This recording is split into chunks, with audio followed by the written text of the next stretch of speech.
Bonjour à tous. Vous avez un jour hésité à faire appel à un avocat car vous redoutiez la note d'honoraires? Eh bien aujourd'hui, on vous explique comment sont calculés ces honoraires.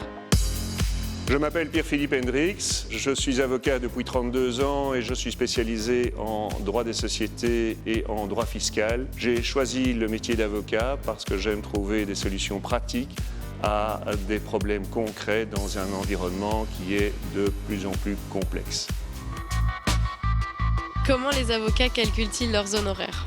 Il y a une obligation déontologique pour l'avocat d'informer le client sur la manière dont il va calculer ses frais et honoraires. Parmi les méthodes de calcul des honoraires, la plus répandue, c'est celle du taux horaire. Ce n'est pas la meilleure en termes de prévisibilité, évidemment.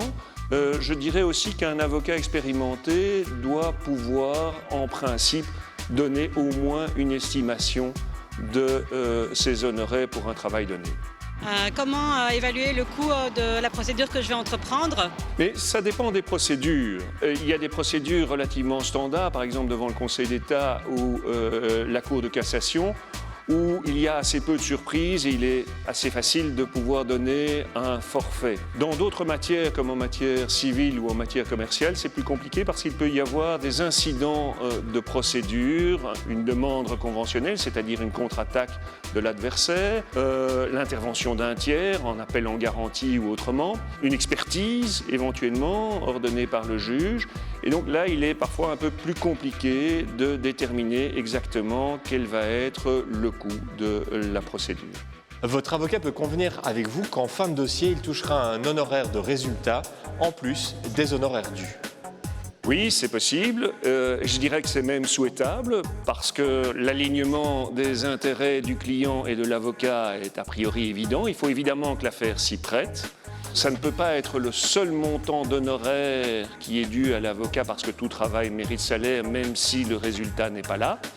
Mais c'est un complément d'honoraires qui peut être variable et qui est généralement fixé en pourcentage de l'enjeu du dossier. Ce pourcentage doit être modéré. Il n'est pas question de faire comme aux États-Unis, 40 ou 50% du gain obtenu par le client et rien du tout si l'avocat perd l'affaire.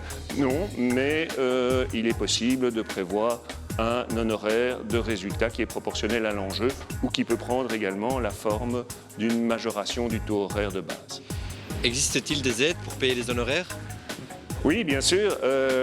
Il y a ce qu'on appelle l'aide juridique de première et de deuxième ligne. L'aide juridique de deuxième ligne, c'est l'intervention d'un avocat au profit de personnes qui n'ont pas des revenus très élevés. On parle de 1 617 € pour un isolé, un peu plus pour un ménage ou pour des personnes à charge. Cette aide juridique est gratuite ou partiellement gratuite. Il y a également les assurances dites de protection juridique, dont les primes ne sont pas tellement élevées et qui donnent droit à une réduction d'impôt. Enfin, il y a également en région bruxelloise et dans les autres régions des subsides qui peuvent couvrir en partie les frais d'une étude juridique pour des entreprises innovantes ou pour des entreprises dans des secteurs prioritaires. N'oubliez pas que les frais et honoraires d'avocat sont soumis à une TVA de 21%. Et si vous rencontrez un litige avec votre avocat au sujet de ces honoraires, vous pouvez faire appel au service Ombudsman des avocats et retrouver d'autres infos sur notre site internet. À bientôt et n'oubliez pas, un avocat, c'est quelqu'un qu'il vaut mieux voir avant.